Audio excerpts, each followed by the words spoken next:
and Indian Army's own decade of transformation, we can be justifiably very satisfied with the progress made during the year 2025. Now, let me take on one by one, especially with the security issues. Northern Front, the situation along the Northern Front remains stable but needs constant vigil. Apex level interactions, renewed contact, and confidence building measures are contributing to gradual normalization of situation that has also enabled grazing, hydrotherapy camps, and other activities along the northern borders. With our continued strategic orientation on this front, our deployment along the line of actual control remains balanced and robust. Concurrently, capability development and infrastructure enhancement are progressing through a whole of government approach.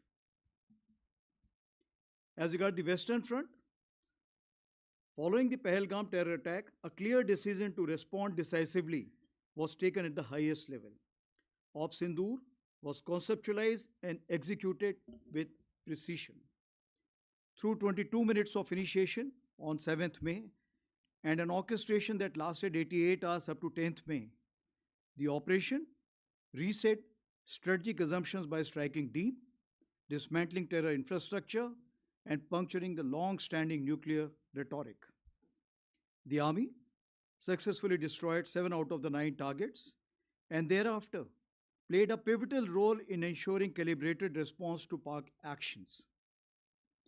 As you may be aware, Operation Sindhu remains ongoing. Any future misadventure will be resolutely responded to. Here I must acknowledge the proactive role of all stakeholders at the national level, including CAPFs, int agencies, civic bodies, state administration, and other ministries, whether it's MHA, Mayati, Railways, and many more. Operation Sindoor was the best example of tri-service synergy under clear-cut political directive and full freedom to act or respond. In J&K, since 10th May, the situation along the Western Front and J&K remains sensitive but firmly under control. In 2025, 31 terrorists were eliminated, of which 65% were Pakistan origin, including the 3 perpetrators of the Pahalgam attack neutralized in Operation Mahadev. Active local terrorists are now in single digits. Terrorist recruitment is almost non-existent, only 2 in 2025. Clear indicators of positive change in J&K include robust development activity, revival of tourism, and peaceful Sri Amarnath Yatra, which saw more than 4 lakh pilgrims, exceeding the 5-year average. The theme of terrorism to tourism is gradually taking shape. As regards the Northeast, neutral, transparent, and decisive actions by security forces, along with many proactive government initiatives, have led to a marked improvement situation in Manipur during 2025. Peaceful conduct of Durand Cup, resumption of cultural festivals like Shiroi Lili, Sangai, and renewal of suspension of operations, that is SU, with Kuki insurgent groups in September 25, have been key markers of stability. In response to turbulence in Myanmar, a comprehensive multi-agency security grid comprising of Assam Rifles, Army, and Home Ministry is working towards insulating the Northeast from spillover effects. With successful conduct of phase 2 elections in Myanmar, we should be able to engage each other more effectively now. As regards the HADR, Humanitarian Assistance and Disaster Relief, the Army operated across 2 neighboring countries and 10 states. It rescued over 30,000 people, and during the Punjab floods in Pathankot, some of you would recollect the daring rescue of the CRPF personnel by an Army aviation helicopter from a collapsing building. In the border states, where I have delegated full authority to my div commanders, the Army was able to act even before formal requests were received from states. This reaffirms our role as the natural first responder during HADR crisis. Here, I must mention 14 Rajrif, Dharali, Uttarakhand, which lost 1 JSO 9 other ranks, continued to focus on the complete rescue operation and coordination at the initial stages. And that's what is the military motivation all about. Our 17 HADR bricks which you have planned are gradually taking shape pan India. Now, the battle of the future will not be won by a single arm or even a single service. It will be a national level enterprise. The Honorable Prime Minister captured this vision through the mantra of Jai, where jointness integrates our effort, Atmanirbharta empowers our capability, and accelerated innovation drives ideas into action. So, based on the lessons drawn during Op Sindoor and in line with the Indian Army's belief that change must come at the velocity of relevance, we prefix the verb acceleration to all our nouns, that is, initiatives. We followed what Subhash Chandra Bose once said: no real change in history has ever been achieved by discussions alone. It was a call for action, and I'm happy to say that with guidance from the highest level, full trust of our Honorable Raksha Mantri, and encouragement from all stakeholders, the Indian Army has made significant strides. I shall now touch upon some important tangible updates on the 5 pillars of decade of transformation. Here, and I must mention that the urgency for change has been catalyzed by the middle level officers of Indian Army and not by top down for a change. So the first pillar, that is the force restructuring, focuses on reviewing organizational structures to enhance multi-domain combat potency and utilize tail as teeth sharpener. This is a different term, tail as a teeth sharpener. Therefore, we have adopted a spiral development approach centered on organization as well as equipment. We have reoriented and created several structures. Rudra Brigade for high tempo multi domain operations, Bearer battalions, that is the light commando battalions for agility and disruptive effect.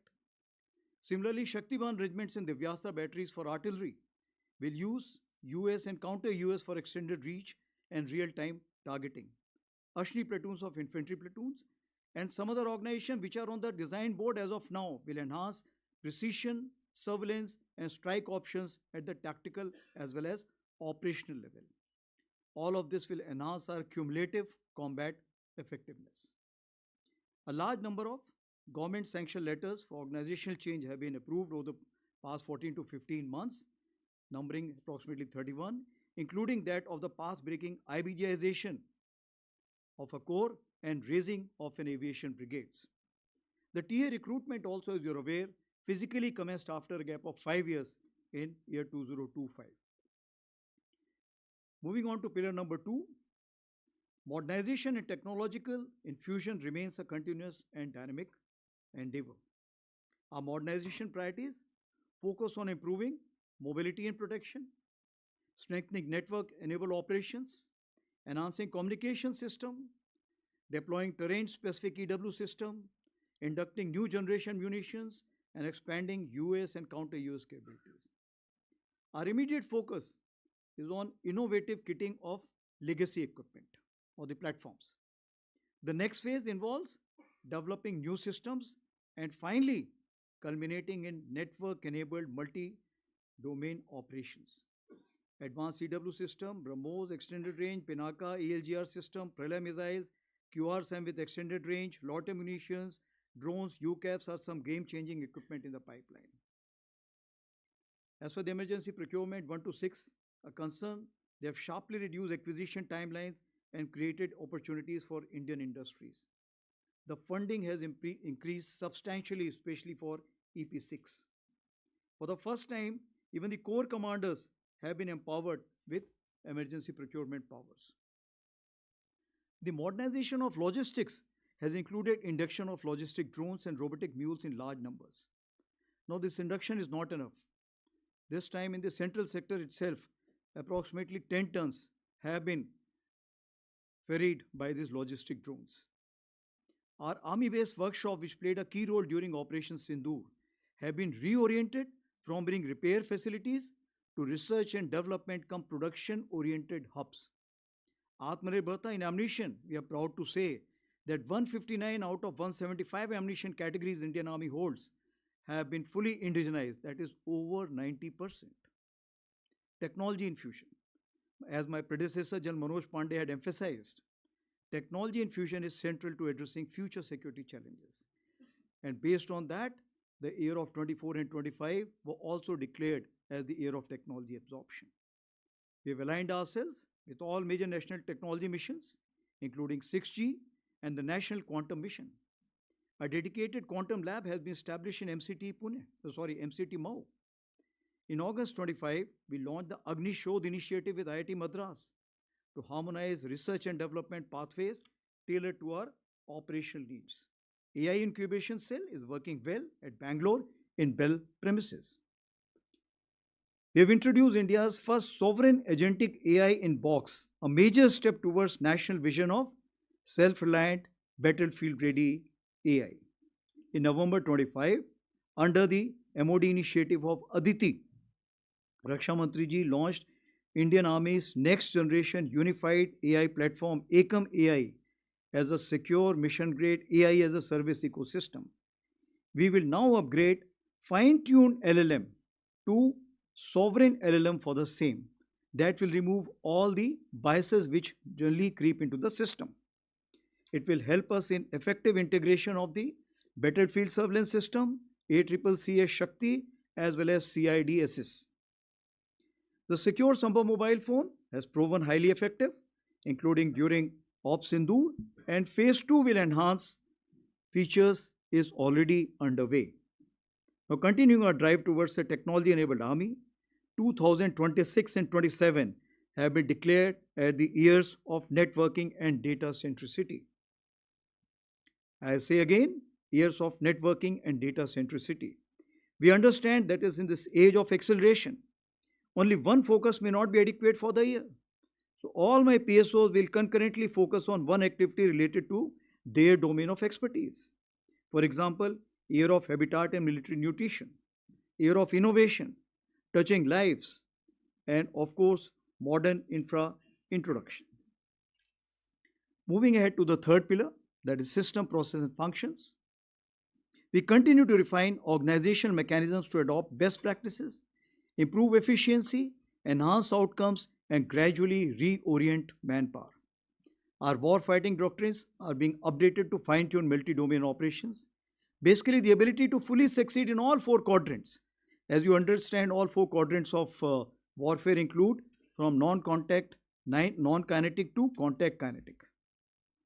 We have refined our tactics, techniques, and procedures across all domains to operate effectively in the broadened battle space, which includes air littorals, cyber, cognitive, EM spectrum, and space.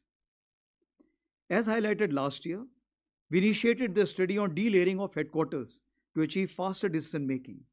This study is nearly finalized, and near simultaneously, its implementation is also commenced. Last 2 year efforts on technology absorption has proved way for accelerated automation, thus introducing automated delegated decision making and facilitate the skip echelon mechanism. Under the Honorable Raksha Mantri's year of reforms, the DPM has already been revised and the DAP and PDS are advanced stage of revision. As for the fourth pillar is concerned, that is human resource, it remains the Indian Army's greatest strength, and our vision is of human amplification where technology enhances the soldier. Mind you, I keep saying that we must ride on the technology and not allow the otherwise. The welfare and empowerment of our personnel, veterans, Veer Naris and their families remain central to our ethos. Regarding women officers and women soldiers, feedback on performance has been quite encouraging. We are expanding progressively, and as I had mentioned last year, we are now test bedding limited entries into the Territorial Army Home and Hearth with 36 vacancies. We have also opened up medical non-tech as well as Army Education Corps for the same. As announced last year, all women skydiving display team at Batinda was created, and now it has 12 members and they have completed approximately 520 jumps. To strengthen fiscal standards as a team all across the ranks and ensure fit mission ready units, CPT 26 has been promulgated as a common physical proficiency benchmark from soldier up to the Chief of Army Staff. For the welfare of our veterans, Project Naman was launched in August 2024 with 14 centers.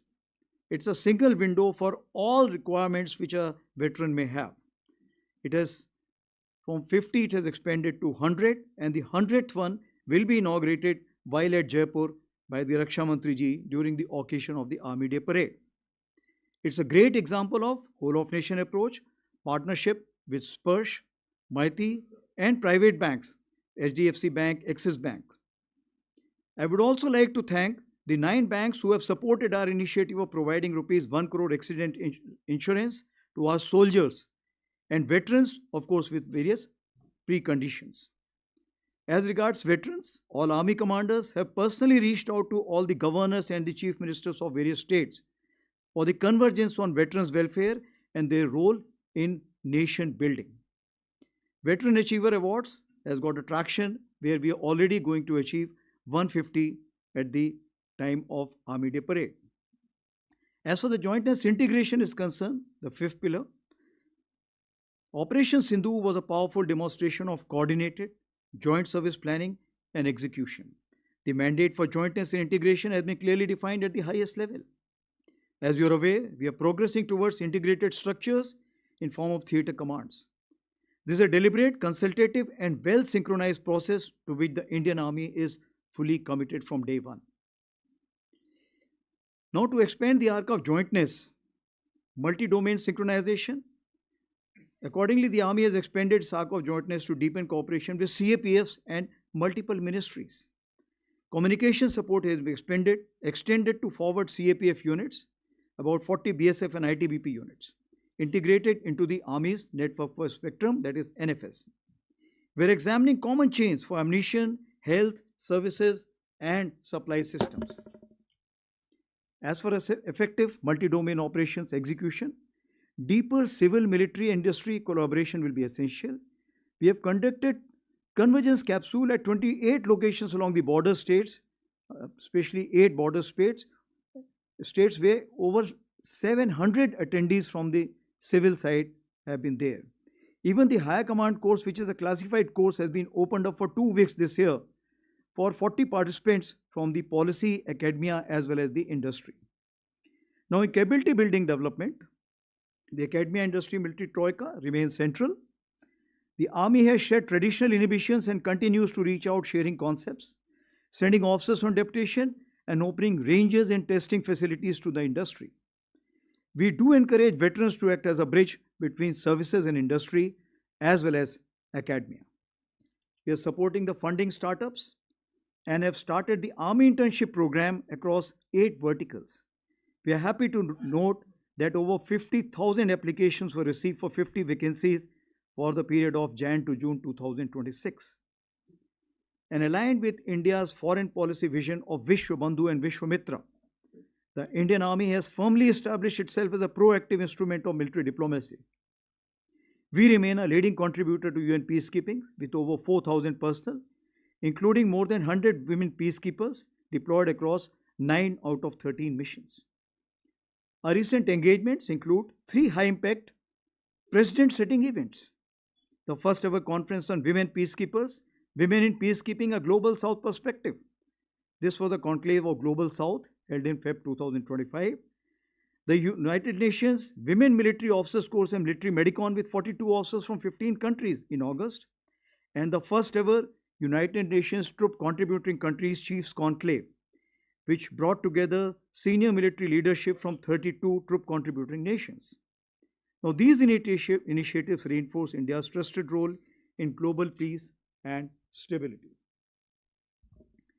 Recently launched Friends for Life website is now getting major traction. It is to connect all friendly foreign countries officers attending courses in India for lifetime connectivity. As regards nation building, our efforts are aligned to 4 broad lines of effort: border area development, catalyzing economic growth, self-reliance, HADR, and ecological conservation and sustainability.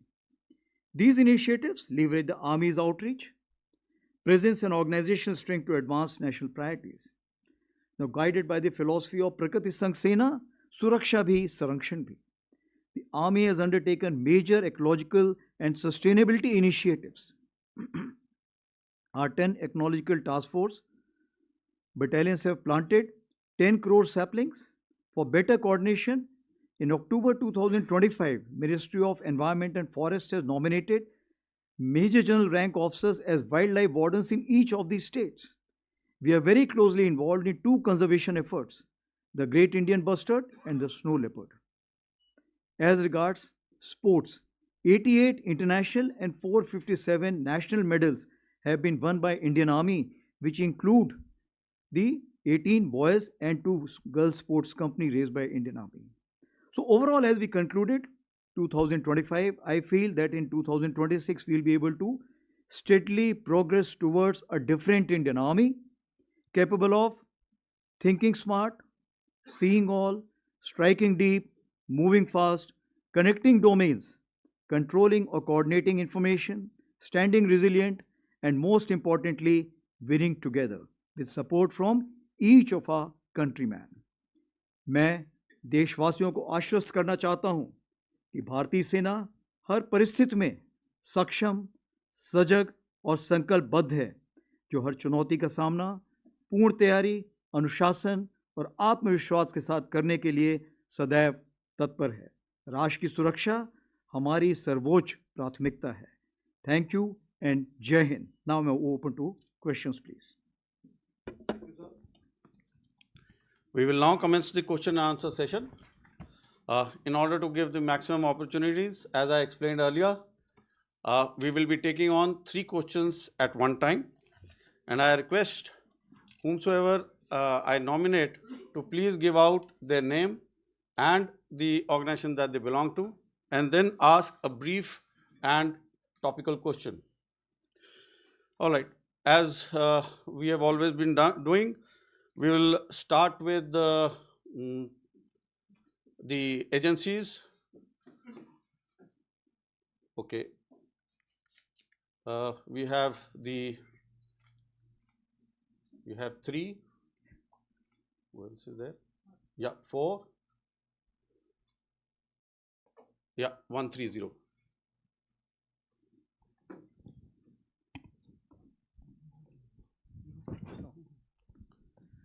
Sir, Namaste. I am Ajit Dubey from ANI, sir. Sir, you talked about, in your opening remarks, you talked about busting Pakistan's nuclear rhetoric, sir, during Operation Sindoor. Can you tell us how did the army do it, or how did the forces do it? And during the talks with DGMOs during the conflict, was there ever any nuclear threat given by Pakistan army? And sir, in recent past, we have seen that a major force restructuring has taken place, where you have been able to create a pool of over 1 lakh drone operatives. Was this necessitated by the Operation Sindoor, or was it in plans earlier also? And if you can tell us about the entire restructuring plan, sir, IBGs, Rudras, whatever the army is going to do in future. Thank you, sir. Hello sir, Krishna Mohan Mishra, Sputnik India से.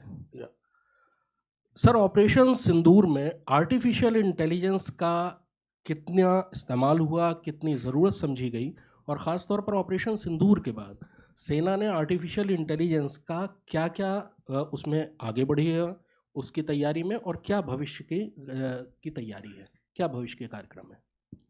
Sir, Sandeep INS से. Sir, मेरा सवाल ये है कि जब DGMO level talks हुए थे और उन्होंने ये भी बात हुई थी कि जो फॉरवर्ड मूवमेंट है पाकिस्तान की तरफ से भी ऑपरेशन सिंदूर के दौरान, और उनको भी कम किया जाएगा, अभी फ़िलहाल क्या स्टेटस है? और कुछ खबरें ये भी हैं कि जो टेररिस्ट कैंप या जो ख़त्म किए गए थे वो दोबारा से जो है उन्होंने रिबिल्ड करना शुरू किया है. इसके बारे में क्या जानकारी सर? एक बार पहला पोर्शन दोबारा बताएंगे क्वेश्चन. सर, ऑपरेशन सिंदूर के दौरान जिस वक्त DGMO लेवल की टॉक्स हुई थी, उसमें ये भी बात कही गई थी कि जो एक्स्ट्रा फोर्सेज जो मूवमेंट किया गया था, फॉरवर्ड मूवमेंट था, वो ग्रेजुअली कम किया जाएगा. तो क्या पाकिस्तान की तरफ से ऐसा कुछ दिखाई दे रहा है कि उन्होंने जो फॉरवर्ड मूवमेंट था उसको कम किया है, जो डिप्लॉयमेंट है उसको कम किया? क्या चेंजेस आप एलओसी के आसपास देख रहे हैं सर, या आईबी के आसपास? एंड सेकंड पार्ट क्या था? सेकंड पार्ट ये था कि सर जो टेररिस्ट कैंप आप लोगों ने जो बस्ट किए थे, निशाना बनाया था, उसके बाद से अब धीरे-धीरे टेररिस्ट कैंप और ज़्यादा जो है वो जगह भी बदल रहे हैं और नए-नए एस्टेब्लिशमेंट भी हो रहा है। इसकी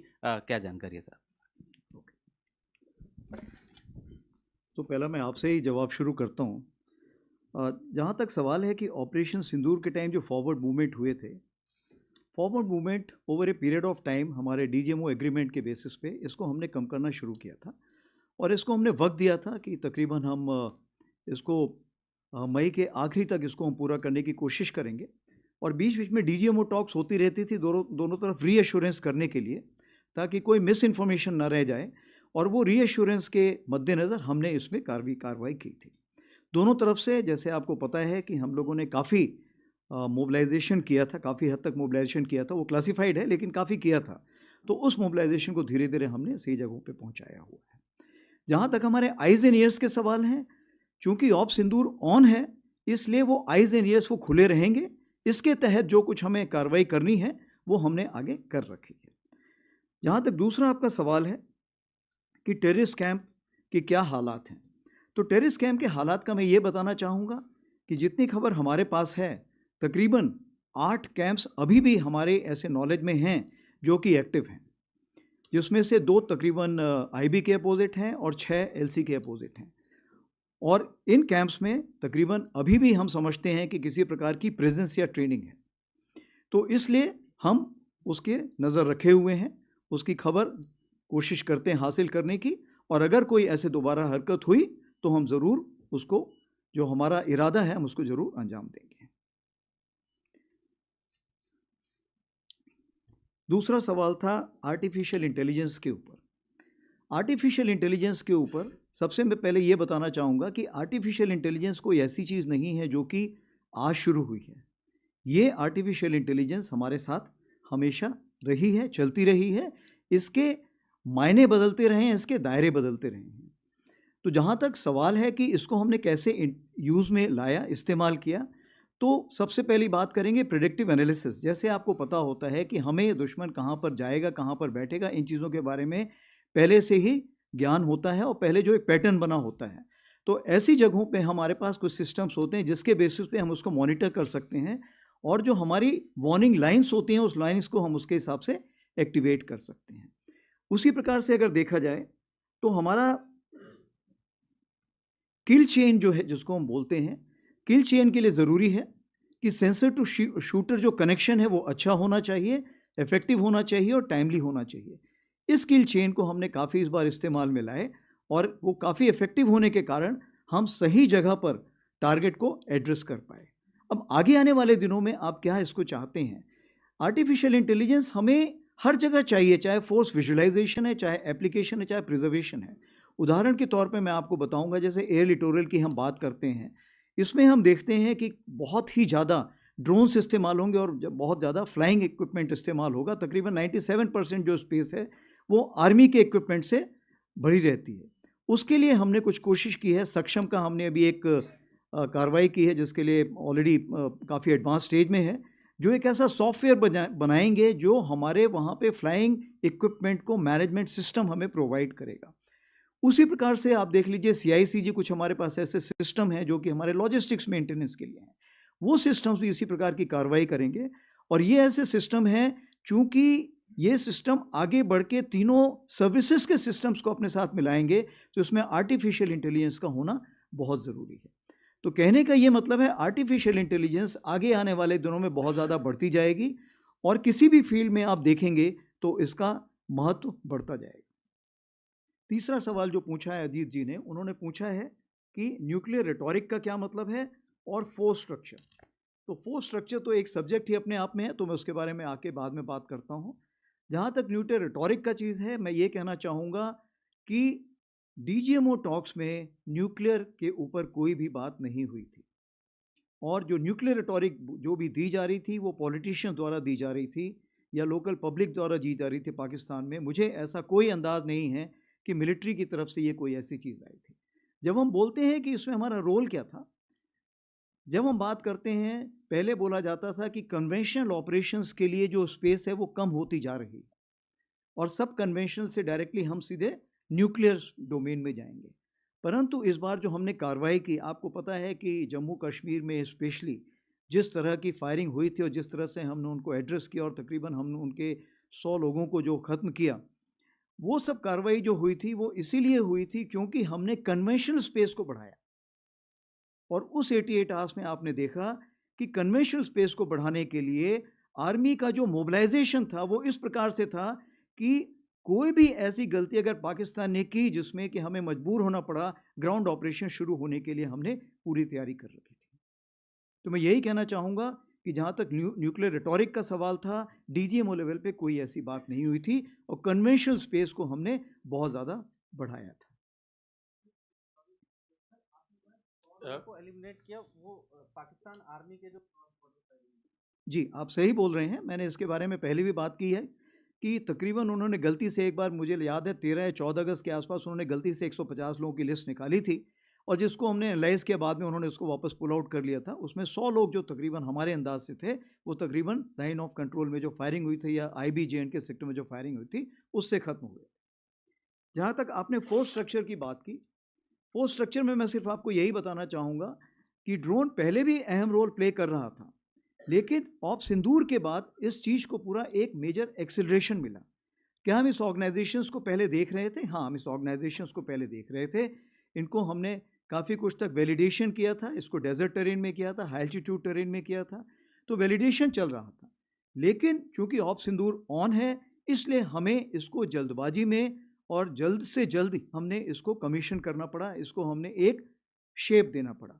इसी चीज़ को मद्देनजर रखते हुए हमने क्या कार्रवाई की, अगर हम इन्फेंट्री बटालियन से शुरू करें तो आप देखेंगे ड्रोन पहले क्या होता था, ड्रोन कोई भी उड़ा सकता है, लेकिन अगर आपको ड्रोन का इफेक्टिव इस्तेमाल करना है सर्विलेंस के लिए, फोर्स एप्लीकेशन के लिए, एंटी रेडिएशन के लिए, जैमिंग के लिए, लॉट म्यूनिशन के लिए, या जो काउंटर यूएस इक्विपमेंट जिसको हम बोलते हैं, चाहे वो काइनेटिक हो चाहे नॉन काइनेटिक हो, दोनों के लिए, इन सब के लिए हमें बड़े ऑपरेटर्स चाहिए और इनके लिए हमें इंटीग्रेशन चाहिए। इसका मतलब ये हुआ कि ये अभी स्पेशलिटी की जगह एक सुपर स्पेशलिटी का खिताब जीत चुका है। तो अगर ऐसी बात है तो इस चीज़ को मद्देनजर रखते हुए हमें ज़रूरत है कि हम इसको स्पेशल ऑर्गेनाइजेशंस खड़े करें। तो जो सबसे पहला ऑर्गेनाइजेशन हमने खड़ा किया वो इन्फेंट्री बटालियन में हमने अशनी प्लेटून खड़ी की, जिसमें स्पेशलिस्ट लोग हैं जो कि एक लेवल की क्वालिफिकेशन हासिल करते हैं तभी वो इसमें जा सकते हैं। उसी प्रकार से एक हमने भैरव लाइट कमांडो बटालियंस खड़ी की हैं, जो कि हमने आज की तारीख पे 13 भैरव बटालियंस खड़ी की हैं। ये भैरव बटालियन का जो काम है, इनका काम है कि जो घातक प्लेटून होती थी इन्फेंट्री बटालियन में, जो स्पेशल फोर्सेस, इनके बीच का जो एक गैप है, इस गैप को कवर करना विथ मॉडर्न इक्विपमेंट। तो US equipment, counter UAS equipment, lot munition और भी जो हमारे इक्विपमेंट होते हैं उसको लेके एक घातक रोल प्ले करना। आगे बढ़ते हैं हम आर्टिलरी में। आर्टिलरी में अगर हम बात करें तो एक दिव्यास्त्रा हमने बैटरी बनाई है। दिव्यास्त्रा बैटरी का ये मतलब है कि वो आरटी रेजिमेंट के अंदर रहेगी और वो एक डिव कमांडर को सपोर्ट प्रोवाइड करेगी again US and counter US and lot munition के लिए। जो हमारी शक्तिमान रेजिमेंट है, जो अभी हमने 3 खड़ी कर रहे हैं शुरू करने के लिए और बाद में 12 खड़ी करेंगे, फिर इसको और आगे बढ़ाएंगे। ये पूरी रेजिमेंट जो है इसी चीज़ के लिए रहेगी। इनका जो रेंज रहेगा, शुरू में शायद ये 100 से 400 किलोमीटर रहे, आगे आने वाले दिनों में हम इसको 750 किलोमीटर से 1000 किलोमीटर भी इनका दायरा देख रहे हैं। इसी प्रकार से ये जो यूनिटें हैं ये आर्मर्ड में भी खड़ी होंगी, मैकेनाइज्ड इन्फेंट्री में भी खड़ी होंगी। आपको पता है कि ईडब्ल्यू ब्रिगेड जो है उसमें non kinetic counter UAS equipment already आ रहा है और एयर डिफेंस में भी काइनेटिक इक्विपमेंट एयर डिफेंस के लिए आ रहा है। तो ये कुछ छोटे मोटे, मतलब मोटे तौर पे मैं आपको बताना चाहूँगा कि किस तरह का हमने मेजर चेंजेस लाए हैं। और जैसे आपको पता है कि इंटीग्रेटेड बैटल ग्रुप भी अभी सैंक्शन हो चुका है और ये भी इसमें बदलाव लाए जाएंगे।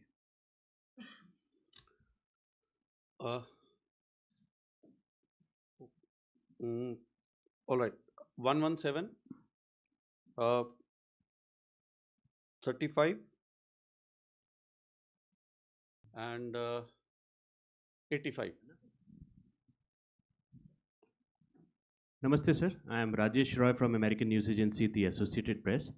Wanted to ask, how is the broader understanding at LAC with China holding on thus far, and how do you see the chances of both pulling back tens and thousands of forces from the front line? It has been 5 years since Galwan.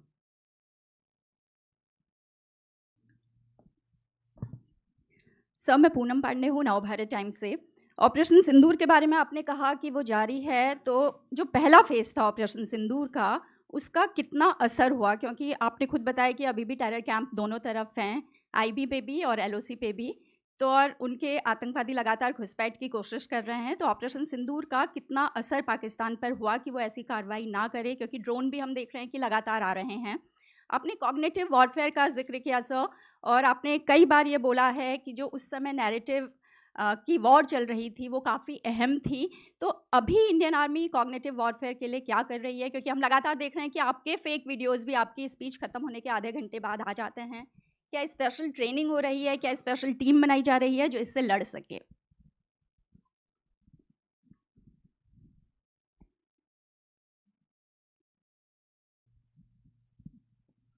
नमस्ते sir, मैं मंजीत नेगी हूँ आज तक से। मेरा सवाल drone और missile force को लेकर है। अगले 4-5 सालों में कितने नंबर्स आप देखते हैं? अगर हम ड्रोन फोर्स की बात करें, कितने नंबर होंगे सेना के पास? और मिसाइल फोर्स की को लेकर भी कुछ आप जानकारी दे पाएँ, उसको कैसे देखते हैं? क्योंकि इस वक्त जो लड़ाई देश और दुनिया में चल रही है वो इन्हीं दोनों डोमेन में हम देख रहे हैं। मंजीत जी, आपका सवाल सबसे पहले लेता हूँ। ठीक है, तो आपने दो बातें पूछी हैं। सबसे पहले ड्रोन। अभी ड्रोन का जो नंबर बताना है वो हम आज प्रेडिक्ट नहीं कर सकते हैं, क्योंकि जब मैंने इसके बारे में बातचीत शुरू की थी आज से 1 से 1.5 साल पहले, तो वो तकरीबन मैं देखता था कि 500 किलोमीटर की बॉर्डर में मैं तकरीबन 500 ड्रोन देखता था। अगर 5000 ड्रोन देखता था। 5000 अगर अपने ड्रोन देख रहा हूँ तो उतने में मायने रखता हूँ कि दुश्मन के भी उतने ही ड्रोन होंगे। तो इसका मतलब ये हुआ कि 500 किलोमीटर के दायरे में, लंबाई में आप 10,000 ड्रोन्स देखते हैं। तो ये तो मैं आज देख रहा हूँ। लेकिन जिस तरह की हमने तैयारी शुरू की है, आपको मैं बताना चाहूँगा कि जब शुरू में हमने ड्रोन एक्वायर करना शुरू किए, तो जो बहुत छोटे छोटे ड्रोन थे वो भी ड्रोन उसके साथ कॉस्ट लगा के दिए जाते थे हमको, और जो आर्मी के लिए पॉसिबल नहीं था उन ड्रोनों को खरीदना। उसी प्रकार से उनकी मेंटेनेंस कॉस्ट बहुत हाई होती थी।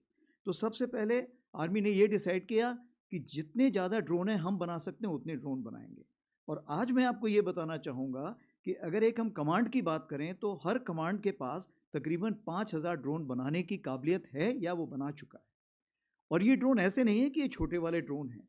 अभी रिसेंटली जो हमने एक फील्ड फायरिंग रेंज में जब चेक किया था तो तकरीबन 100 किलोमीटर तक का भी हमने ड्रोन टेस्ट फायर कर लिया है, और हम उसको और भी आगे रेंज पे ले जाना चाहते हैं।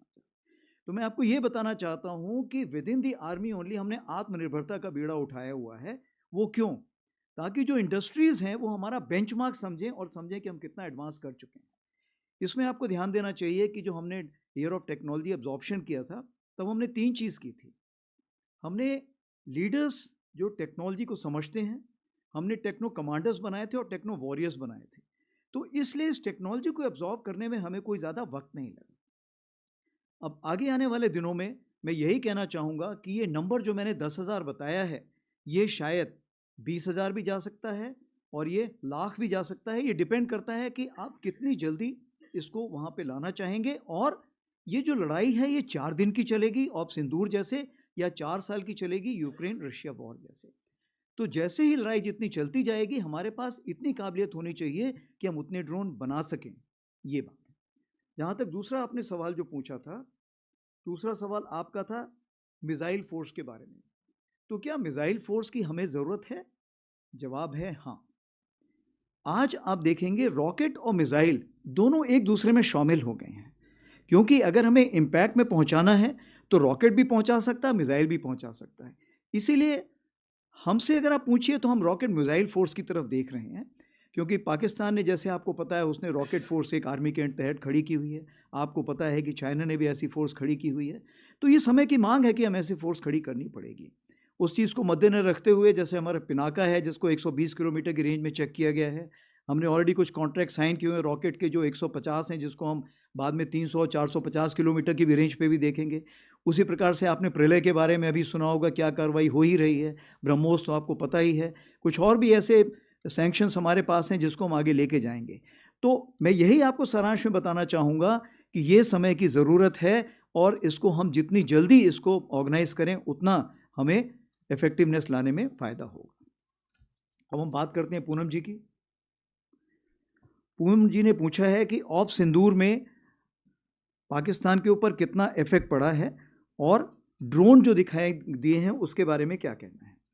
तो सबसे पहले मैं ये बताना चाहूँगा कि ऑप सिंदूर के बाद जो हमारा टेररिस्ट इनिशिएटेड इंसिडेंट है वो तकरीबन ख़त्म हो चुका है।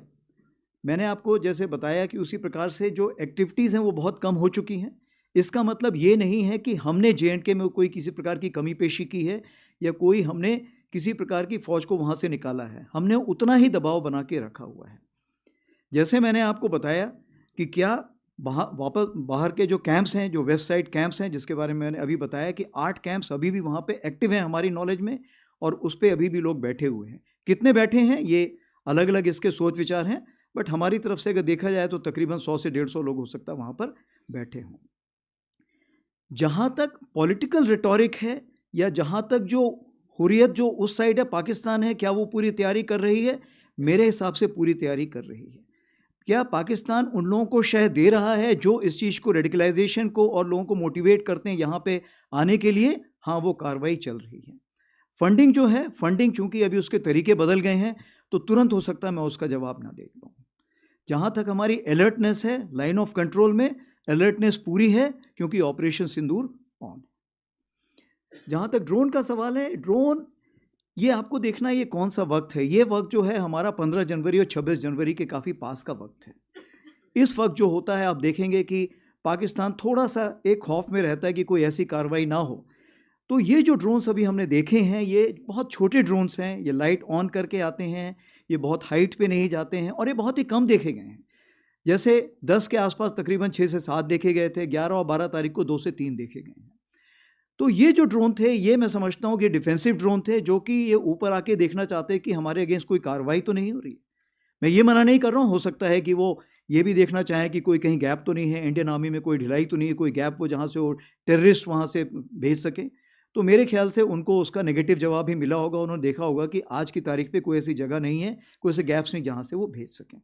लेकिन ये ज़रूर है, आज जो हमारी DGMO स्टॉक हुई है उस स्टॉक में इसके बारे में जिक्र किया गया है और उनको बताया गया है कि ये हमें मंजूर नहीं है और कृपया करके इस पर लगाम लगाइए, ये उनको ये बता दिया गया है।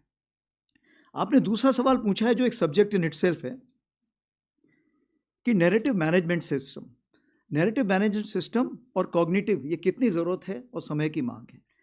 सबसे पहले तो मैं ये बताना चाहूँगा ऑपरेशन सिंदूर जो है, ऑपरेशन सिंदूर से हमने बहुत लेसन सीखे, लेकिन हम उसके पहले भी बहुत तैयारी कर चुके थे। उदाहरण के तौर पे हमने ये सीखा कि जो भी आप खबर देते हैं उसकी क्रेडिबिलिटी होनी चाहिए, क्योंकि लंबे समय में आपकी क्रेडिबिलिटी होना बहुत ज़रूरी है। आप जो भी खबर देते हैं उसमें कंसिस्टेंसी होनी चाहिए। तीसरी चीज़ ये होनी चाहिए कि किसी भी नैरेटिव मैनेजमेंट डोमेन में या कॉग्निटिव डोमेन में वैक्यूम नहीं होना चाहिए। अगर वैक्यूम नहीं होगा तो तो नेगेटिव न्यूज़ बहुत फास्ट मूव करती है। चौथी चीज़ क्या है कि आप नेगेटिव न्यूज़ को कितना तूल देते हैं। आपने ये देखना है कि कितनी नेगेटिव न्यूज़ नहीं आई थी। उदाहरण के तौर पे मैं आपको बताना चाहता हूँ कि जब से 22 अप्रैल के बाद से जितने भी हमारे ट्विटर हैंडल थे इंडियन आर्मी के, वो सारे ट्विटर हैंडल जो वेस्टर्न फ्रंट को फेस कर रहे थे वो बंद कर दिए गए थे, ताकि कोई ऐसा ना करे कि वेस्टर्न कमांड ने ये बोला है और जब तक हम वेस्टर्न कमांड से चेक करें तब तक वो न्यूज़ सब जगह जा चुकी है। तो जो सिंगल सोर्स ऑफ ट्रुथ था, वो सिंगल सोर्स ऑफ ट्रुथ हमने सिर्फ ADG स्ट्रैटकॉम रखा था। इसीलिए आप देखेंगे कि हम लोगों की क्रेडिबिलिटी बहुत हाई थी।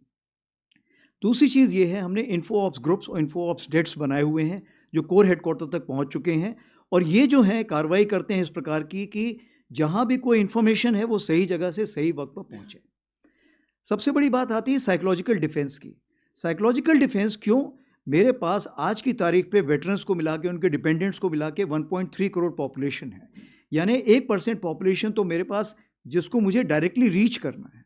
अगर इस पॉपुलेशन को रीच करना है तो मुझे ज़रूरी है to have a psychological defence division, और इस चीज़ को मद्देनजर रखते हुए हमने ट्रायल बेसिस पे एक साइकोलॉजिकल डिफेंस डिवीजन बनाई जो कि 24/7 इसको मॉनिटर करती रहती है। क्यों? क्योंकि किसी भी देश में, आप ये ऐसा नहीं है कि सिर्फ पाकिस्तान से उभर के चीज़ें आ रही हैं, हो सकता है टर्की से उभर के आए, हो सकता है और किसी और देश से भी उभर के आए। तो चूंकि उनके टाइमिंग्स अलग है, इसलिए 24 घंटे इसको नज़र रखनी पड़ती है और उस पर हम कार्रवाई करते हैं। इसमें चूंकि होल ऑफ नेशन अप्रोच होता है, तो जैसे आपको पता है कि एक सेंट्रल सेल बनाया गया था जिसमें हर मिनिस्ट्री के लोग बैठे हुए थे और फेक न्यूज़ को वो काउंटर कर रहे थे और करेक्ट न्यूज़ देने की कोशिश कर रहे थे। उसके अलावा अब सिंदूर के टाइम पर हमने DIB के साथ और मैती के साथ मिलके बहुत सारे URLs, YouTube चैनल्स और ट्विटर हैंडल्स को ब्लॉक किया था, क्योंकि वो उस टाइम हमारी नेशनल नेसेसिटी थी। और ऑफ कोर्स फेक न्यूज़ के ऊपर फेक स्टैंपिंग तो हम खुद ही उसी वक्त लगाते थे जैसे हमको पता लगता है। तो मैं आपको यही कहना चाहूँगा, हमारी तैयारी बहुत थी। और अगर आप उस ट्वीट को देखें जिसको हम बोलते हैं जस्टिस सर्व्ड ऑपरेशन सिंदूर, आज की तारीख पे वो 23 मिलियन हिट्स ले चुका है। Thank you. All right. Oh sorry, हाँ, हम लाइन ऑफ एक्चुअल कंट्रोल की बात करें तो लाइन ऑफ एक्चुअल कंट्रोल में जैसे मैंने आपको बताया कि आज की डेट पे इट नीड्स कांस्टेंट विजिल। इसका मतलब ये हुआ कि हम धीरे धीरे दोनों साइड्स अपना ट्रेस फैक्टर बढ़ाने की कोशिश कर रहे हैं। 21 अक्टूबर 24 को आपको पता है कि किस तरह का एक हम लोगों के बीच में अंडरस्टैंडिंग हुई थी। उसके पहले कज़ान में दोनों टॉप लीडर्स मिले थे, उसके बाद आई थिंक तियानजिन में मिले थे, और दोनों के बीच में इस टाइम के बीच में हमारी SR लेवल की मीटिंग्स हो चुकी हैं, उसी प्रकार से हमारी WMCC मीटिंग्स हो चुकी हैं, और इन सब उसके अलावा हमारे रक्षा मंत्री जी 2 बार मिल चुके हैं उनके रक्षा मंत्री जी से, हमारे फॉरेन मिनिस्टर मिल चुके हैं उनके फॉरेन मिनिस्टर से। So, since you spoke in English, I'll answer in English hereafter. So, as a result, now what is happening that there is a kind of a sense of urgency and sense of acceptance from both the sides to keep the borders as calm, as quiet as possible. And how to go about it? How to go about it? Firstly, to keep the communication open. So now what we have done that we have various levels of talking echelons. They speak to each other and make sure the minor issues are resolved at that place and not made into a major issue. So we have a station level meet, we have a CO level meet, and so on up till the corps commander. And wherever such meetings were not taking place, we have proposed in the Eastern Command also to have such meetings. The aim is to resolve the issue as early as possible, fast as possible, as amicable to both sides as possible. And this has actually drawn the results. And many places, small misunderstanding could lead to problems. We have sat down together and solved the issue. This is how we are going about it. As far as the issues of the force reduction and force deployment is concerned, I would like to just say that it is a matter of time, space, and resources. So what we look at, the forces should be placed in such a manner that they should be able to reach a particular deployment within the stipulated time and within the stipulated numbers. So that is something which we are looking at for the time being. Now, to handle this situation, 2 groups have been formed. One is the expert group, and second is the working group. As far the expert group is concerned, you are aware, looking at the boundary delimitation, and as far the working group is concerned, is looking at the boundary management. So once these groups give us some additional guidelines, based on that, on ground developments will take place as of today. All right. Next ones are 50, 170, and 21. I'll come to the right of this aisle now. Either dijiye. Can I start? Yeah, Can I start? you can start. Hi. 21. Hi. General Dwivedi, Ajay Banerjee, this side to your right, sir. Hi.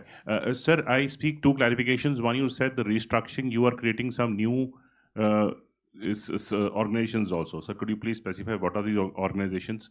Second clarification, sir, you gave a detailed reply on China. Sir, are we or have we reduced the number of troops since October 2024? Snehesh. Sir, Snehesh Philip here from the print. So during Op Sindoor, we saw some of our systems being diverted from the eastern sector to the western sector. And post-op Sindoor, we've also gone in for procurement of specialized ammunitions, but in limited numbers. This is the ammunition that the numbers are what Russia and Ukraine would fire in about 4 hours of their fighting. Are we focusing too much on piecemeal procurements, leaving the larger procurements at stake, sir? For example, when it comes to the towed gun system, the TGS that has been spoken about, or the light tanks, or for that even like a WAP, are we not looking at procurements, fast-tracking procurements of larger systems in larger numbers other than this piecemeal? Thank you, sir. Madhurendra उधर दीजिएगा. Sir Madhurendra, मैं news nation से. Sir current warfare को देखें या operation सिंदूर को देखें, air defence system की जिस तरह की ज़रूरत महसूस हुई और इस क्षेत्र में जो भारतीय सेना इस वक्त काम कर रही है, उसका डिटेल में जानना चाहूँगा कि किस तरह से हम एयर डिफेंस सिस्टम्स को और ज़्यादा मजबूती दे रहे हैं. क्योंकि आपने खुद एग्जांपल दिया कि हम 4 दिन के वॉर में भी जा सकते हैं और 4 साल के रसिया यूक्रेन वॉर की तरफ भी जा सकते हैं. इस वक्त हम देख रहे हैं कि यूक्रेन को किस तरह से एयर डिफेंस सिस्टम की ज़रूरत महसूस हो रही है जब रूस लगातार हमले कर रहा है. तो भारत इस क्षेत्र में किस तरह से तैयारी कर रहा है. मेरा दूसरा सवाल सर बांग्लादेश को लेकर है. Can I request you to all of you to limit it to बस one छोटा question, सवाल please? सर, क्योंकि Okay, बांग्लादेश this को is the लेकर last one, please. Yeah. Bangladesh को लेकर कोई अभी तक सवाल नहीं हुआ. 2 फ्रंट वॉर की स्थिति के लिए हम हमेशा तैयार रहते हैं, लेकिन आज की तारीख में हम देखें तो बांग्लादेश भी एक ऐसा हॉट स्पॉट बन गया है जहां पर हम देखें तो पाकिस्तान के साथ जो उनके समीकरण हैं वो भारत के लिए अगले खतरे के तौर पर दिखाई दे रहे हैं, चाहे आतंकवाद का खतरा हो या बॉर्डर के डिस्प्यूट का खतरा हो या फिर बॉर्डर के क्रॉस टेररिज्म का खतरा हो. तो उसको लेकर भारतीय सेना किस तरह से देख रही है.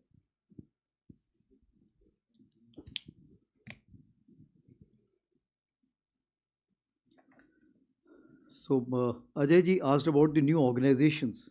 So, as far as the new organizations are concerned, like I have told you, that we are looking at the Bhaira battalions, in total 25. We are looking at Shaktiman in terms of 13 to begin with, 15 to begin with, and thereafter add 11 more. We are looking at Divyastra, which will be 34 Divyastra batteries. We are looking at Rudra brigades. To begin with, 2 already implemented. We are looking at 7 more. Probably in phase 2, we will be commissioning 4. Besides this, the armored and mech are also having similar kinds of organizations. As we kind of carry out the validation, we will be kind of having that approved and moving ahead. As far as the integrated battle group is concerned, last year I had told you that it's on the table and now it has been approved. This will be, of course, having the each IBG will be able to take on approximately 16 plus minus units under its control, and it will be commanded by a Major General. It will also have a fire support group which will also be commanded by a Major General. And once we settle down with this IBG, based on that, in future we will also be looking at more modifications coming in our way. I also would like to tell you that we have created a Futures and Transformation Cell in Indian Army under a 2-star.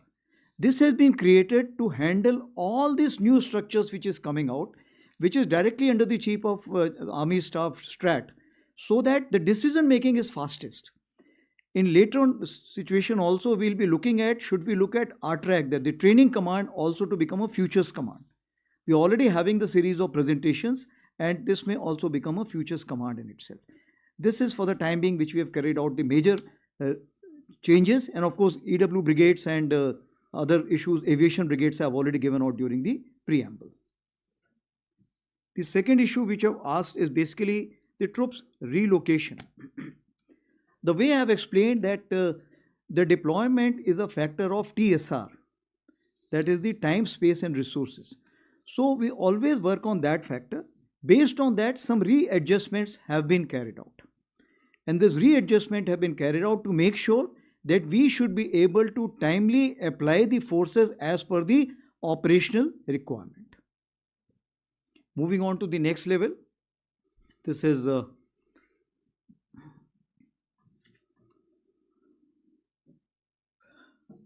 you had asked for the special ammunition and also you had asked for something else? The piecemeal procurements rather than focusing on the larger big scale which are slowed down. Okay. Yeah. So what we have to understand that our wish list is very, very high. But even if the wish list is high, is the market ready to supply to you? As of now, since the wish list is new and it's in an accelerated form, the answer is a big no. Therefore, we have to depend on the global. But global is not the answer. Therefore, what we look at, that long-term acquisition will only be carried out based on the Atmanirbharta call. That is why you are finding that the EP which has been carried out is, we have to firstly identify which is the Indian equipment which is suiting us. So the Indian manufacturers are providing us some equipment. As far as the Indian content is concerned, we'll have to see the Indian content is as per our satisfaction and its utility in our the divergent terrains on the northern front, on the western front, it's meeting that requirement. So in the emergency procurement, we are taking a limited number. And based on that, we will go for a larger number, because then the trial also which is required will also be limited, because it's already being used by us. That is the reason. So therefore, when we say that the emergency procurement has been given, it has been given to fast track the procedure and fast track the acquisition. That is what we are looking at. The second thing is what we have to understand, that as far as the routine acquisition is concerned, it takes long time. If you remember, the authorized cycle is approximately 3.5 years, but it takes 5 to 6 years also. So what we want now, we have to look into 3 ways: emergency procurement, fast track procedure, and the modified DAP which will come through, we will include that also. So these are the 3 ways we are looking at as far as the acquisition is concerned. Now coming on to 170, you had asked 2 questions, Bangladesh and air defense. So as far as Bangladesh is concerned, what we need to understand, that anything which is happening under the guidance. You asked in Hindi or English firstly? Hindi में. तो जो आपने पूछा था, सबसे पहले हमें ये जानना ज़रूरी है कि ये कौन सी सरकार है जो वहाँ पर है.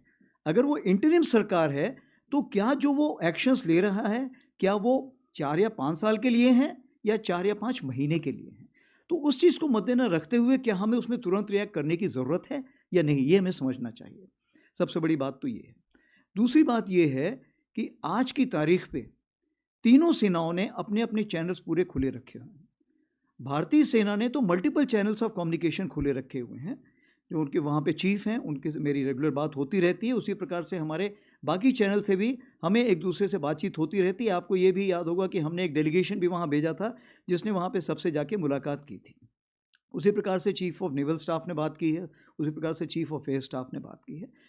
इरादा ये है कि किसी प्रकार का कोई मिसकम्युनिकेशन या मिसअंडरस्टैंडिंग ना हो. तो मैं आपको यही भरोसा दिलाना चाहता हूँ कि आज की तारीख पे जो भी वो कार्रवाई कर रहे हैं, तीनों सेनाओं जो कार्रवाई कर रही हैं, वो किसी भारत के किसी प्रकार के खिलाफ की कार्रवाई नहीं है. जहाँ तक कैपेबिलिटी डेवलपमेंट की आप बात करें, तो कैपेबिलिटी डेवलपमेंट एक चीज़ है जो चलती रहती है पूरे वक्त.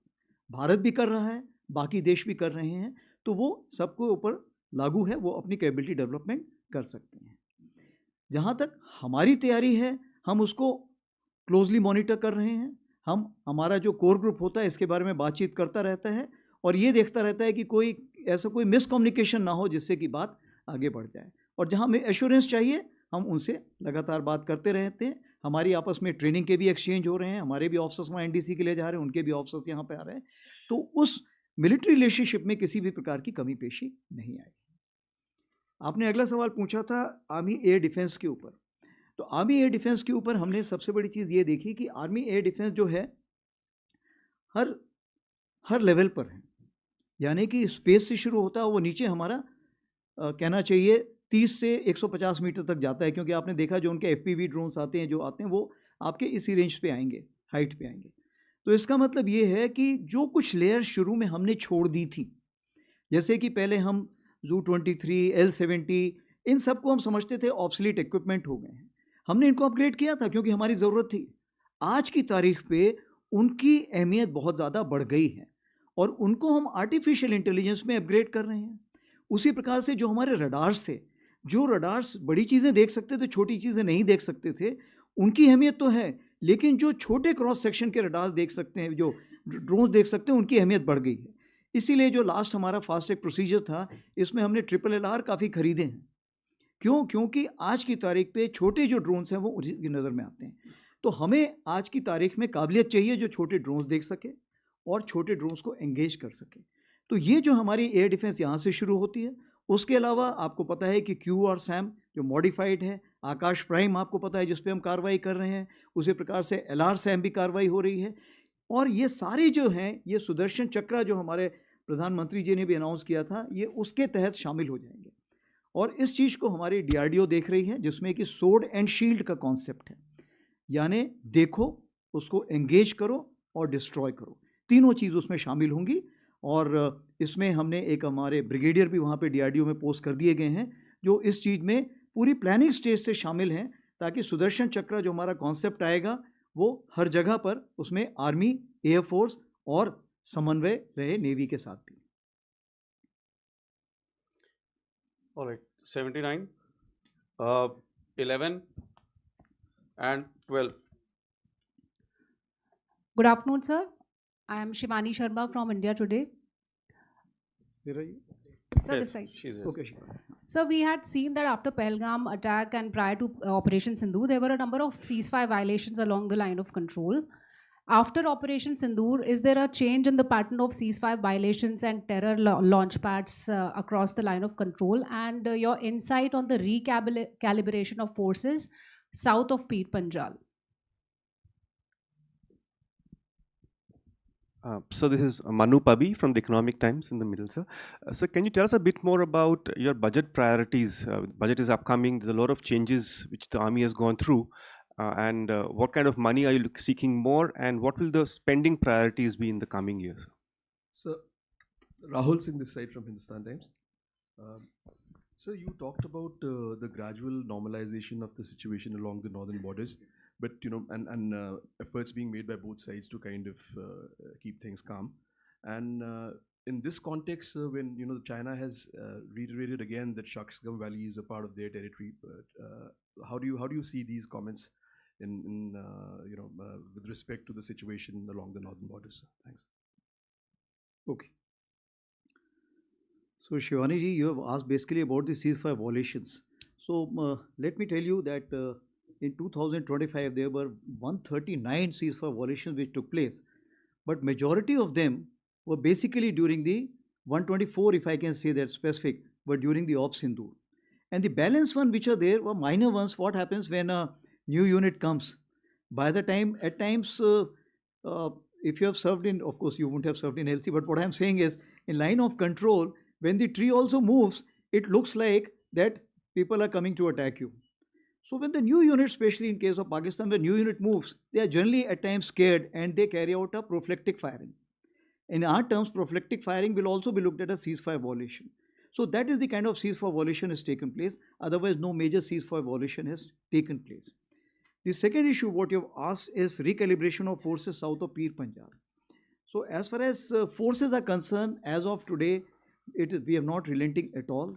No forces are coming back, because in my wisdom today, 140 approximately still the terrorists within the hinterland are likely to be there, out of which only 10 could be the local terrorists, rest all could be the Pakistani terrorists. If that be the case, I cannot sit at rest.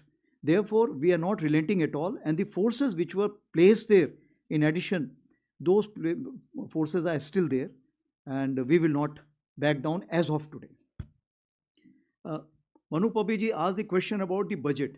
So I would like to just tell you that this time we are hoping for some increase in the budget. Because if Atmanirbharta is the clarion call, then the Indian industry also has to be reassured.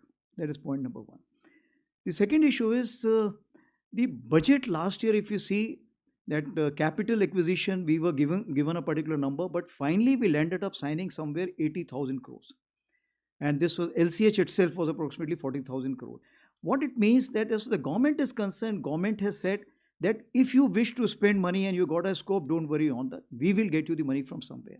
For example, this time also 33,000 has been given out. We may have signed approximately 20 approximately, but we are looking at finally reaching 50. And government is assured, don't worry. As far as we are concerned, we should be able to give it to you. That is the assurance which has been given. Your question is, what are the priorities what we are looking at? So if the priorities, if I have to look at, firstly, I have divided battlefield awareness, because what I said, force visualization, force application and force preservation. These are the three pillars I always look at. So battlefield awareness, will give me the force visualization as well as where to apply and where to preserve. Command and control. So somebody rightly asked, as far as the artificial intelligence is concerned, it's firstly the OODA cycle which is there. It gets enhanced and much faster because of this command and control. So we are paying a major attention to that. Force application, I've already told you, and preservation and protection. Because now the non-state actors also have today access to a lot of technology which can be used for attack. Therefore, the domain of protection and preservation, which was only, let's say, for the military, now we also look at the civil side. We saw in Punch that how they targeted our Gurdwara and other places. Therefore, I need to protect and preserve that also. Therefore, I need to spend money towards that side also. And of course, sustenance and support, which is an ongoing factor.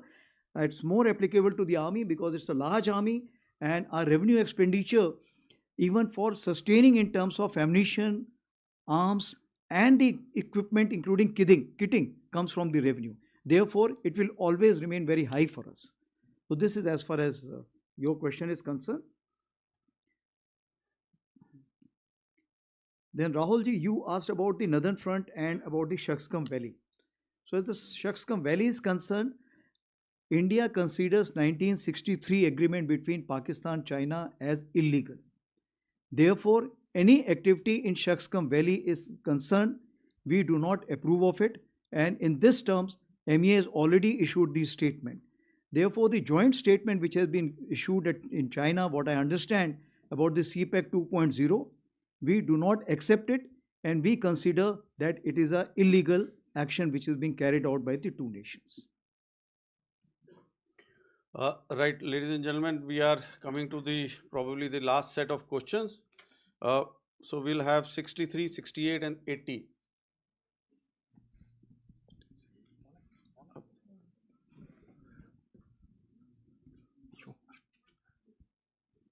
Sir मेरा नाम अनुवेश रथ है, मैं जी media group से हूँ। Sir मेरा सवाल ये है कि पिछले साल हमने देखा आपने काफ़ी अच्छे ऑपरेशंस किए, उसी के साथ साथ काफ़ी चीज़ें डीएसी और बाकी एओएन वगैरह आए, लेकिन जिस तरीके से हमने देखा है कि कई सारे प्रोक्योरमेंट्स जो होते हैं वो काफ़ी डिले होते हैं। वहीं पे जिस तरीके से ग्लोबल हालात चल रहे हैं, आपको कई सारे जल्दी प्रोक्योरमेंट लेने पड़ेंगे। किस तरीके की बैलेंसिंग आप इसमें करेंगे, क्योंकि इस बार बजट में आपको मतलब तीनों सेनाओं को लगभग 80,000 करोड़ एक्स्ट्रा कैपिटल एक्सपेंडिचर के लिए दिया जा रहा है, कैपिटल एक्विजिशन के लिए दिया जा रहा है।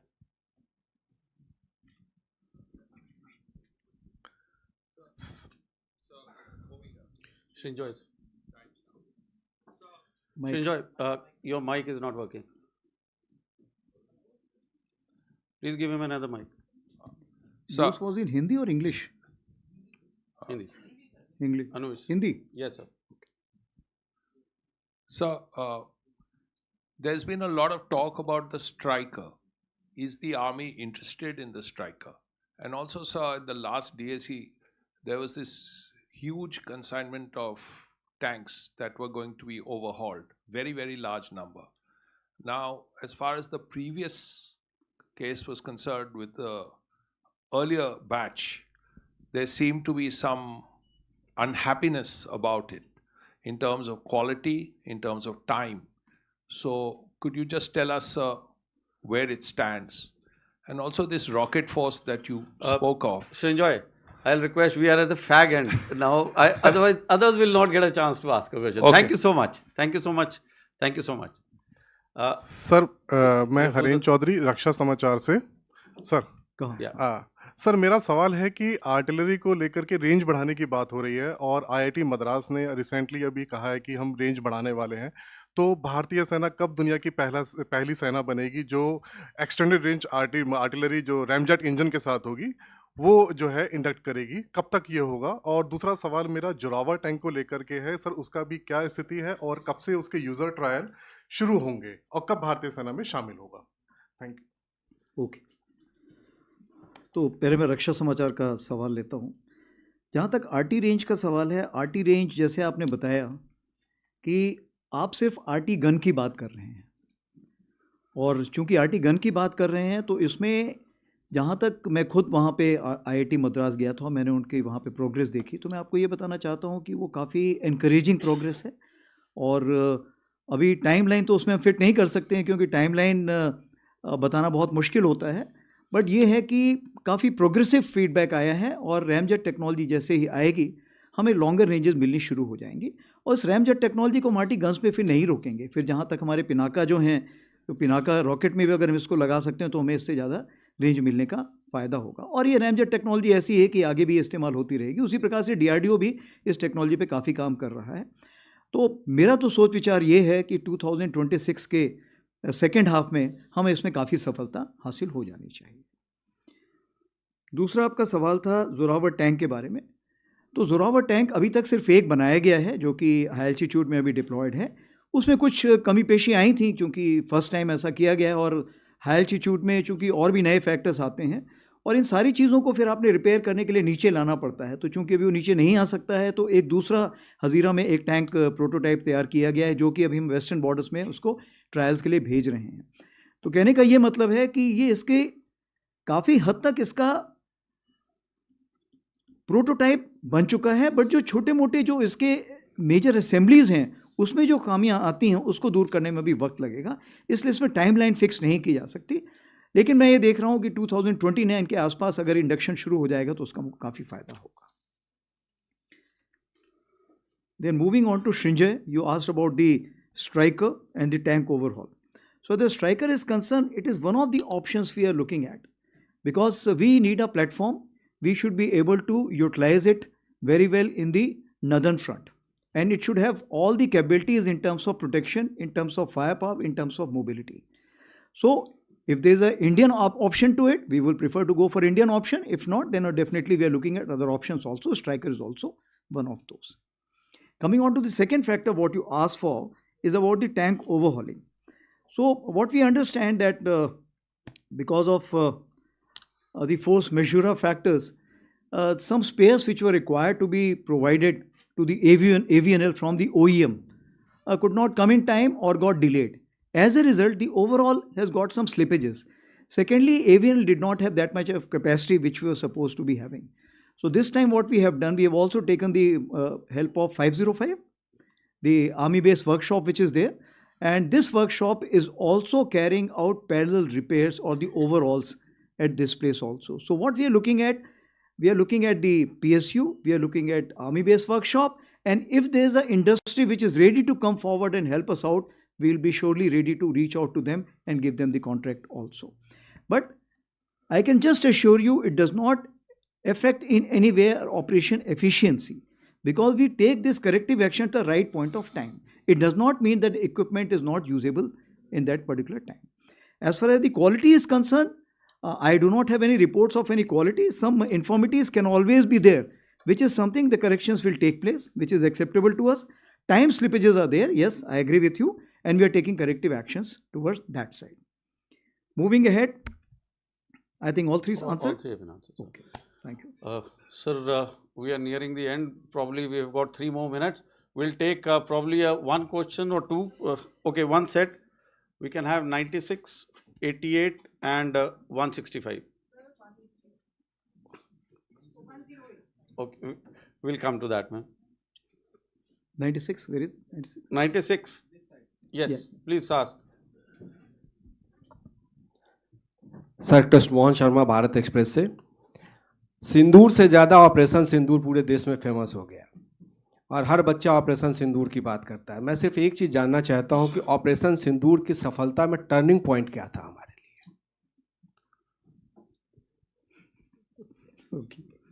Okay, 88.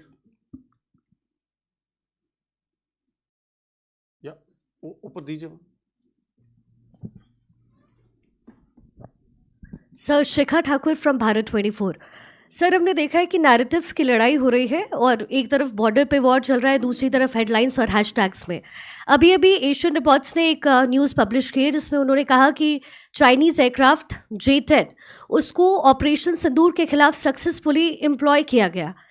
इस तरीके के जो नैरेटिव्स है सर जो सोशल प्लेटफॉर्म्स पर है उसको कैसे हम केटर कर सकते हैं। Okay, last one, 165. So Upendra here, sir. I'm an independent journalist. So you talked a lot about the northern front, sir. There is one thing that I wanted to ask you about the northern front, which is in October 2024, when the agreement was signed for disengagement, there were also two more steps that were to be done, which is disengagement and de-induction. Three-step process was to be maintained. At what process, currently this LAC disengagement exists at this point in time? And also, sir, world over we are seeing that the conflict is drone driven. Basically, the drones are sort of shaping the battlefield, effects that happen. And air littoral is becoming a very important space, and control of air littoral is also a big question mark as far as the Indian force structures are concerned. So would you throw some light on what is the thinking of the army on the air littoral control and command and control structures?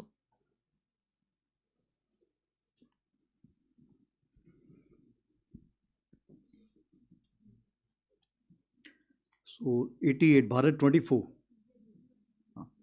आपने पूछा था कि ये जो बहुत सारी खबरें आ रही हैं सोशल मीडिया में, इसको आप काउंटर कैसे करते हैं। जहाँ तक ये सवाल है, सबसे बड़ी चीज़ ये है कि बहुत सारी चीज़ों पे अगर आप ना भी रिएक्ट करें तो भी चल जाएगा, क्योंकि वो सोशल मीडिया पे ही रह जाएंगी। तो क्या होता है, प्रोफेशनल्स जो हैं इस चीज़ पे बहुत ज़्यादा ध्यान देते नहीं हैं। लेकिन अगर किसी चीज़ में सच्चाई है, अगर उसमें कुछ सच है, तो उसको हम फिर डिटेल में इन्वेस्टिगेट करेंगे, आइडेंटिफाई करेंगे, उसके काउंटर एक्शंस लेंगे। बट आज की तारीख पे ये जो साइकोलॉजिकल चलता है, ये इसको हम बोलते हैं सोशल मीडिया वॉरियर्स। इन वॉरियर्स के बीच में ही जो बिना तलवार के लड़ते हैं, वो बिना तलवार की लड़ाई वहीं पे सीमित रहे तो अच्छा है। काउंटर के लिए जो कार्रवाई थी उसके बारे में मैंने आपको पहले ही बताया, बहुत कुछ कार्रवाई हम कर रहे हैं और आगे आने वाले दिनों में करेंगे ही। जहाँ भी आपको डाउट होता है, आप हमारे सोशल मीडिया हैंडल पे या ADG स्ट्रैटकॉम को ट्वीट करके भेजिए, वो ज़रूर उसका जवाब देंगे और आपको सही चीज़ बताएंगे। रही बात हमारे अक्टूबर 24 का, आपने पूछा डिसएंगेजमेंट और डीएस्केलेशन के बारे में आपको क्या कहना है। तो जहाँ तक डिसएंगेजमेंट का सवाल है, जैसे मैंने आपको बताया कि जो 21 अक्टूबर को जो हमने आपस में एग्रीमेंट किया था, उसके तहत जो भी कार्रवाई करनी थी वो हमने कंप्लीट कर ली है। अभी बात आती है कि इसको आगे कैसे बढ़ाया जाए। तो इसको आगे बढ़ाने के लिए जैसे मैंने आपको बताया कि WMCC है, आपने इंग्लिश में पूछा था। So as we already know that the WMCC is there, we have the specialist representative group which is their special representative, and of course the channels which are open in terms of various ministries. So as a result, what has happened, these expert groups and the working groups have been made. Now we are waiting for the outcome of this expert group and working groups. As these expert groups and working group arrive at a particular logical synergistic solution, we will start kind of executing them on ground.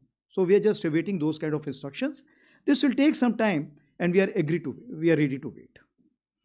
The second question which you had is drone and air littoral. So like I told you that 97% of the airspace as far as the air littoral is concerned is being used by the Indian Army. Therefore, it is mandatory for the Indian Army to look at how to control that. What we have done, that we have UCC, and this UCC, this control center which is there, Unified Control Center, we are keeping it at the division level. Now, this Unified Control Center, which is the division level, is not only kind of a coordinating the drones which military is using it, that is the Army, Navy, Air Force. It is also looking at which is being used by the CAPF. Is it also looking at the drones which is being used by the drone Didis? It is also looking at the drones which is being flown for the agriculture purposes, and also for reconnaissance, or even for the medical, or even let's say Amazon and others which are flying the drones. So during the conventional operations or during the heightened gray zone, this UCC will come into play. But this UCC is not independent. That is working out with the core headquarter, and core headquarter JATC is integrated with the Air Force ISCCS through Akashseer. So everything is integrated, and that's why UCC is working based on a format called as Saksham. And as we go higher, there are already various AI tools which are there. So all these are at a nascent stage for the time being. As they mature, we will see which is the software which is best suited for us, which has got more integrity in terms of being produced in-house, which is scalable. So based on this, those softwares will be utilized, and artificial intelligence from generative will become agentic at later stage. With this, we come to the end of the question and answer there's session. a turning point. I think who are this turning point? Yeah. आपने पूछा कि op सिंदूर में turning point क्या था। मेरे हिसाब से turning point जो था, 2 स्टेज पे देखना चाहिए आपको। सबसे पहले टर्निंग पॉइंट तो ये था जो 22 मिनट की हमारी, जो हमने टेरर टारगेट्स पे जो स्ट्राइक की थी, उस 22 मिनट से सबसे पहले तो क्या हुआ था कि जो उनका डिसीजन मेकिंग साइकिल था अपोजिट साइड का, वो बिल्कुल हिल गया था। एंड उन्हें वक्त लगा समझने में। एंड चूंकि वक्त लगा तो जिसके हाथ में जो आया, किसने पत्थर फेंकना शुरू कर दिया, किसी ने ड्रोन, किसी ने मिसाइल, तो अफरा तफरी ऐसी मची हुई थी उस तरफ कि उनको समझ में नहीं आया क्या कार्रवाई हो रही है। और ये जो मिस मैनेजमेंट उस तरफ से हुआ था, उसको हमने कैलिब्रेटेड रिस्पॉन्स दिया, ताकि हम लड़ाई को आगे नहीं बढ़ाना चाहते थे, क्योंकि हमारा जो पॉलिटिको मिलिट्री एम था वो हमने पा लिया था। दूसरा जो टर्निंग पॉइंट था, जो मैं शायद यहाँ पे खुले में ना बता पाऊँ, बट 10 तारीख को सवेरे कुछ ऐसे निर्देश तीनों सेनाओं को दे दिए गए थे कि अगर ये लड़ाई आगे बढ़ती तो इसमें क्या होना था, वो जिसको समझ में आना था उसकी समझ में आ चुका था।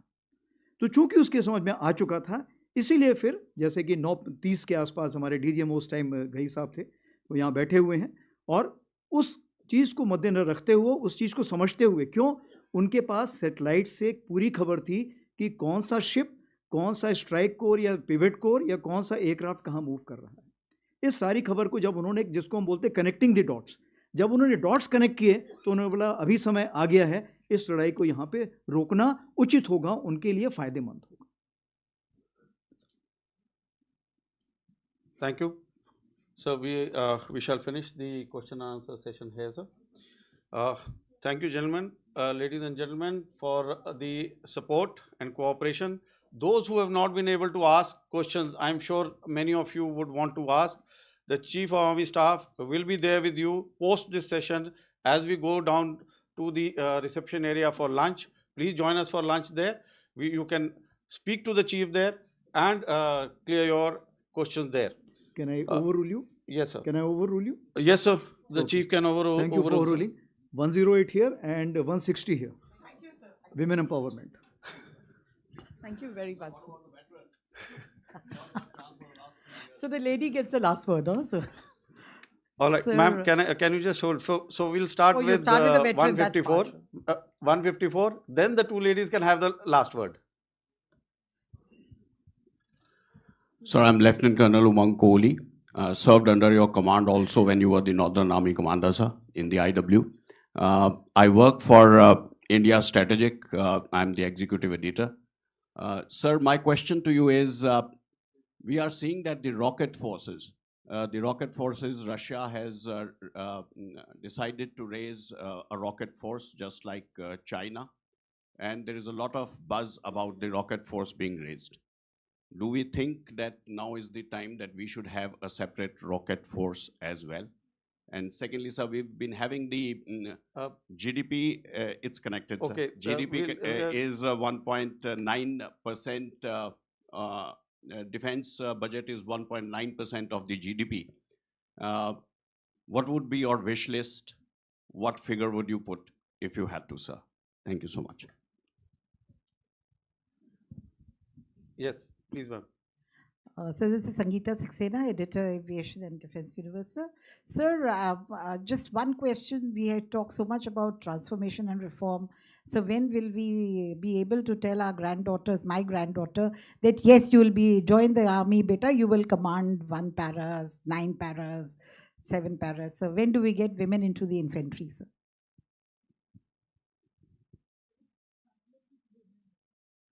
Okay. 160.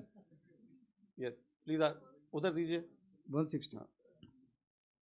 Thank you, sir. Congratulations on your Army Day. This is Neelam Matthews from Shepherd Media of the UK.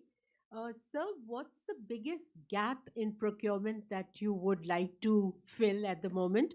Could it perhaps be space assets? Thank you. Come again, sorry.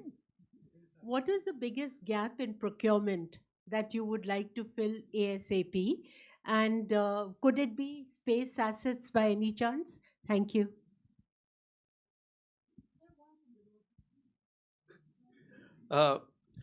This way we'll not be able to end today. but knowing the chief, this is the last one. I'll request both of you to please hold on. Okay, I think there are I'll three. request both of you to, otherwise we'll not never end. So what we'll do, these three, I'll have a lunch with them. Okay? All right, sir. Okay. The three of you And I'll can keep answering sit all with the questions. chief for the lunch and ask your questions. So I'll take on as far as the first question, 160, what you've asked is, Ms. Matthew, the gap which is there, and could it be space assets also? So as far as the gaps are concerned, what is the maximum gap if you're looking at the technology imbibement in whatever equipment we have and networking of all this equipment what we have. That's why if your backbone and architecture is not there, every equipment which is working in isolation. It is not giving me the mass effect. It is massing itself but not giving the mass effect. Therefore, it is important for me to network everything and introduce artificial intelligence at the earliest by providing the data connectivity and making sure this data is central as well as it has redundancy by virtue of Edge Data Center, which we have now inaugurated at the core level, which Raksha Mantri ji inaugurated in October. So my priority is artificial intelligence and data centricity. And for that, it is something which I'll be able to get from the acquisition, something for the manpower upgradation, and thirdly, the expertise which is lying in the civil domain as of now. Because AI, network centricity, networking and data centricity is a dual use thing. So I must accept what is best in the civil market, take it, absorb it, and introduce it. This is what is the main thing. As far as space is concerned, yes, the gaps are there. And that's why we are looking at the commercial satellites also. And as you are aware, that very, very good private players have come to the fore today and they're offering their services. So once the DAP gets approved, definitely we'll be able to have a long-term strategic partnership with these players to make sure that we should be able to get the space visibility the way we are looking at. And we should be working towards that. What is important is that the technological advancement is so fast that a normal equipment platform production and technological production cannot be considered on the same scale or the same pace. Therefore, we need a different kind of a pipeline for acquisition of this. This we are working in this DAP. The second question is women into 4 para and 10 para. So we have the Colonel of the regiment sitting here, and definitely after this he will sit with you for the lunch and decide on the kind of parameters how to go about it. But what we need to see that if the standards are same, if the capability is same, and if the India as a nation, society is ready to accept, it can be done tomorrow. I have said earlier also, Kali Mata ka roop. Women cannot be seen as a vulnerable commodity. It has to be strong enough.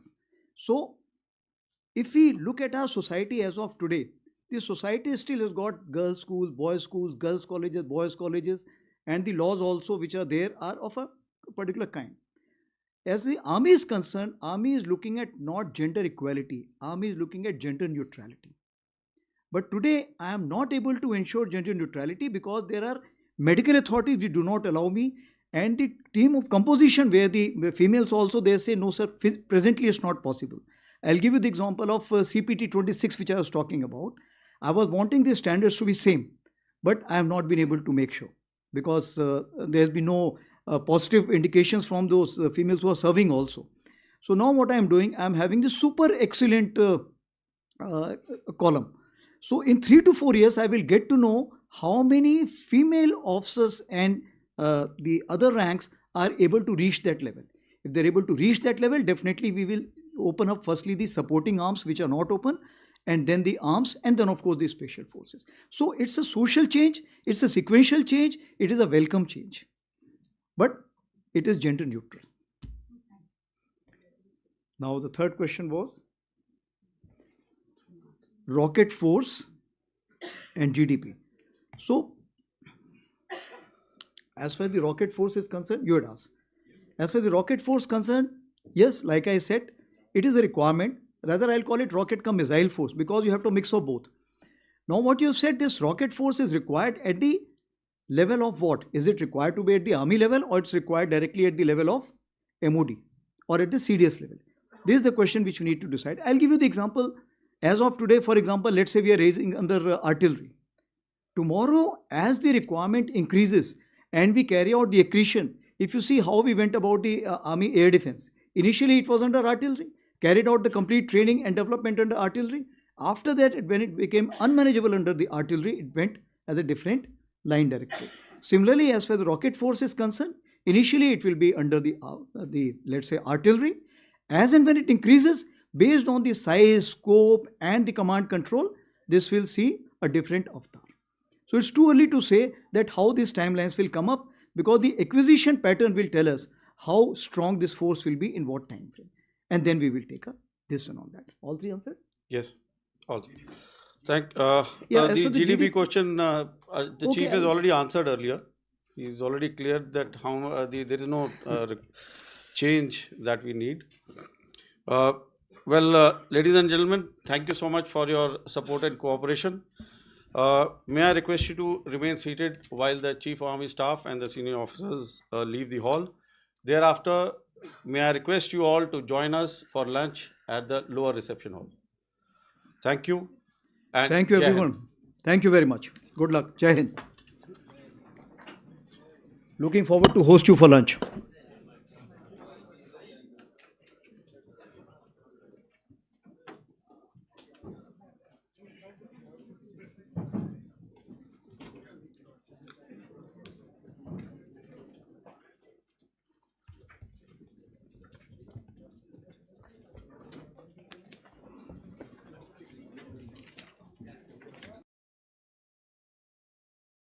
Calibrated and resolute response to cross-border terrorism demonstrated our readiness, precision, and strategic clarity. Through our various initiatives as part of JAY, that is Jointness, Atmanirbharta and Innovation, clarion call given by our Honorable Prime Minister in September 25, Year of Reforms given by Honorable Raksha Mantri in January 2025, and Indian Army's own decade of transformation, we can be justifiably very satisfied with the progress made during the year 2025. Now let me take on one by one, especially with the security issues. Northern Front. The situation along the Northern Front remains stable but needs constant vigil. Apex level interactions, renewed contact, and confidence building measures are contributing to gradual normalization of situation. That has also enabled grazing, hydrotherapy camps, and other activities along the northern borders. With our continued strategic orientation on this front, our deployment along the line of actual control remains balanced and robust. Concurrently, capability development and infrastructure enhancement are progressing through a whole of government approach. As regards the Western Front, following the Pahalgam terror attack, a clear decision to respond decisively was taken at the highest level. Op Sindoor was conceptualized and executed with precision. Through 22 minutes of initiation on 7th May and an orchestration that lasted 88 hours up to 10th May, the operation reset strategic assumptions by striking deep, dismantling terror infrastructure, and puncturing the long-standing nuclear rhetoric. The Army successfully destroyed 7 out of the 9 targets and thereafter played a pivotal role in ensuring calibrated response to Pak actions. As you may be aware, Operation Sindoor remains ongoing. Any future misadventure will be resolutely responded to. Here I must acknowledge the proactive role of all stakeholders at the national level, including CAPFs, int agencies, civic bodies, state administration, and other ministries, whether it's MHA, Mayati, Railways, and many more. Operation Sindoor was the best example of tri-service synergy under clear-cut political directive and full freedom to act or respond. In J&K, since 10th May, the situation along the Western Front and J&K remains sensitive but firmly under control. In 2025, 31 terrorists were eliminated, of which 65% were Pakistan origin, including the 3 perpetrators of the Pahalgam attack neutralized in Operation Mahadev. Active local terrorists are now in single digits. Terrorist recruitment is almost non-existent, only 2 in 2025. Clear indicators of positive change in J&K include robust development activity, revival of tourism and